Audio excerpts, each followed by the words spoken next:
안녕하세요. 이번 시간에는 저도 공부를 할 겸 해서 2019년, 2020년 의료기사 필답 시험 기출 문제를 중심으로 오답 노트와 자주 나오는 문제를 정리해 보도록 할게요. 순서는 좀 섞여 있는데요. 그래도 좀 과목별로 비슷한 문제끼리 모아놨습니다. 2020년 문제는 아마 21년에 나올 확률이 그렇게 크지는 않을 거예요. 자, 그럼 소재 쪽 문제부터 시작을 할게요. 면섬유 측면에 꼬임이 보이지 않는 이유. 면섬유의 특징은 측면이 리본 형태로 꼬임이 있고 단면에 구멍, 즉 증공이 있는 건데요. 면섬유를 짙은 수산화나트륨 용액으로 처리를 하면 수축이 되고 굵어지면서 단면이 원형으로 되고 꼬임이 사라지고 투명도가 증가합니다. 이런 가공을 머서화 가공이라고 하는데요. 머서화 가공은 광택과 강도가 증가하는 특징을 갖고 있고요. 실켓 가공이라고도 합니다. 주로 여름 티셔츠 중에 매끄럽고 광택이 있는 옷을 생각을 하시면 돼요. 그래서 정답은 실켓 가공 혹은 머서화 가공 처리가 되었을 때라고 쓰시면 될 것 같습니다. 팔매수자직의 재직 가능한 띰수는 경사와 위사의 조직점을 될 수 있는 대로 적게 하면서 조직점을 연접시키지 않고 분산시켜서 경사 또는 위사만 돋보이게 하는 직무를 수자직이라고 하는데요.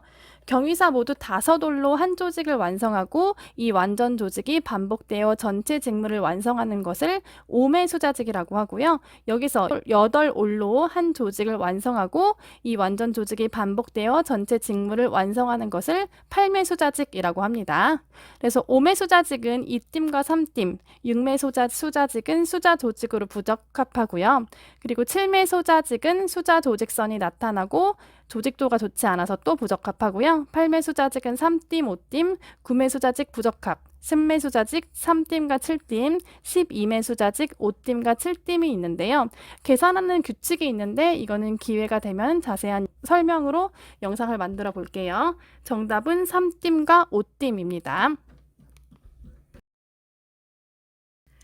패턴 배치 시 유의사항의 문제가 19년에 나왔고요. 원단에 따른 연단의 3가지 방법이 2020년에 나왔거든요.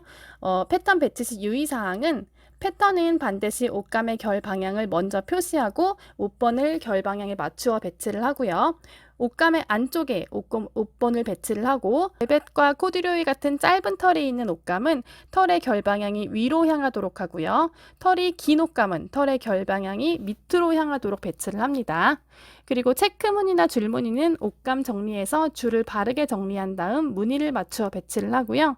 체크무늬 등은 두 겹으로 접어놓고 마름질할 때에는 위에 한 장만 자른 다음 무늬를 맞춰놓고 또 한 장을 마름질합니다.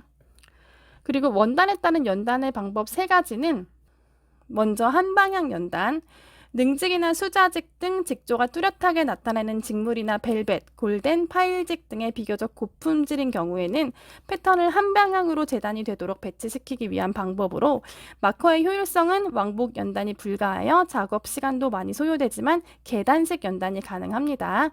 그리고 양방향 연단은 옷감이 단색이거나 결이 잘 나타나지 않는 직물로 평직으로 짜인 옷감에 많이 사용되는 연단 방법입니다.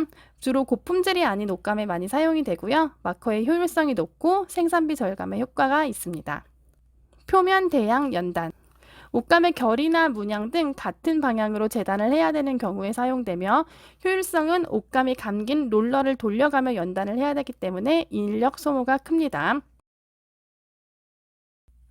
네, 그리고 퍼커링에 관한 게 2년 연속으로 나왔는데요. 이것도 굉장히 자주 나오는 문제입니다. 2019년 시인 퍼커링의 원인과 개선 방향을 바늘 굵기와 회전수에 관해 설명하시오. 먼저 퍼커링이란 봉제 후에 봉제선이 매끄럽지 않고 원하지 않는 작은 주름이 생기는 경우를 뜻하는데요. 퍼커링이 발생을 하면 완성된 의류의 외관이 손상이 되어서 제품의 가치가 저하되므로 퍼커링이 발생하지 않도록 하는 것이 중요합니다. 먼저 재봉 바늘의 굵기, 밀도가 높은 원단이나 얇은 원단은 적절한 바늘을 쓰라는 이야기인데요. 재봉틀 바늘을 천에 알맞은 범위 내에서 가는 바늘을 사용하는 게 좋으며 가는 바늘을 사용하는 경우에는 바늘의 굵기에 따라 맞춰서 바늘판도 바꿔줘야 합니다. 그리고 회전수. 실의 장력과 바늘의 회전수는 상호 관계가 있어서 고속일수록 퍼커링이 많이 발생하므로 회전수가 높을 때에는 실의 장력을 작게 하고 반대로 회전수가 많을 때에는 크게 합니다. 그리고 2020년에는 CM 퍼커링의 기술적 요인과 소재적 요인이 나왔는데요.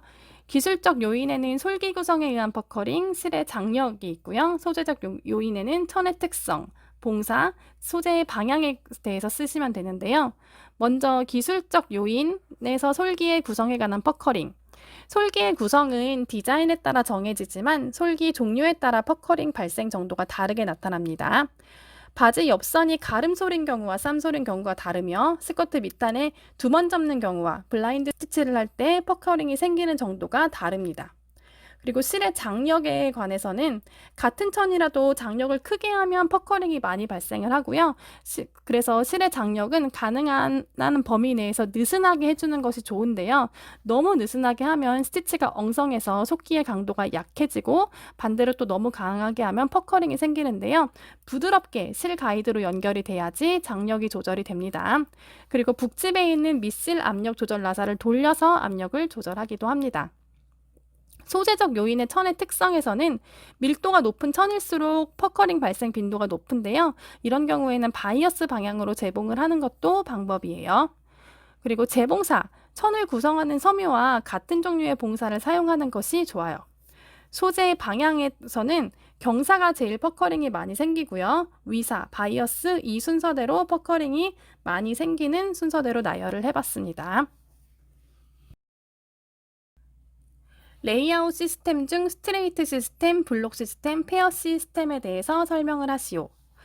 스트레이트 시스템은 재봉기를 일렬로 나열하여 한 작업자가 하나의 공정만 담당하는 것으로 소품종 대량 생산에 많이 사용을 하고 왼쪽에 고정된 테이블이나 컨베이어로 재료가 작업자에게 이동되어지는 단일 흐름 작업의 라인 시스템입니다.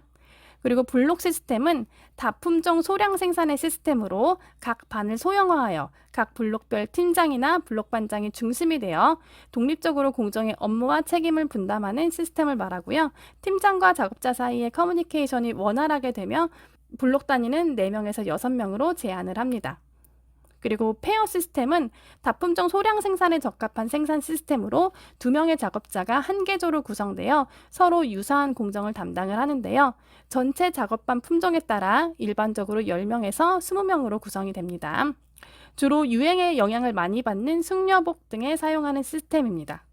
네, 그리고 2020년에 가동 분석의 목적에 대해 서술하시오라고 문제가 나왔었는데요. 가동의 연구는 현장에 있는 그대로의 상태를 연구하고 검토하고 개선하기 위한 것인데요. 작업은 반드시 반복해야 하는 정기 동작과 자주 일어나지 않는 부정기 동작이 있는데요. 가동 연구란 정기 동작과 부정기 동작의 비율을 파악하는 것입니다. 정기 동작은 간단하게 파악할 수 있으나 부정기 동작은 그 발생을 예측하기 어려우므로 여러 번의 가동 연구를 통하여 부정기 동작의 비율을 예측할 수밖에 없습니다. 생산의 합리화는 생산성을 방해하는 원인을 명확히 파악하여 그 요소를 제거하는 것이고요. 가동 연구 결과에 나타난 부정기적 동작은 공장의 관리 수준을 표시하는 척도라고 할 수 있고 부정기 동작의 발생 빈도는 관리의 수준을 나타냅니다. 가동 연구를 통하여 여유율을 파악하고 표준 시간을 설정할 수 있으며 또한 관리의 약점을 파악하여 관리 수준의 향상을 위한 방향을 결정할 수 있는 자료가 됩니다. 마지막에 나온 문구를 쓰시면 될 것 같아요.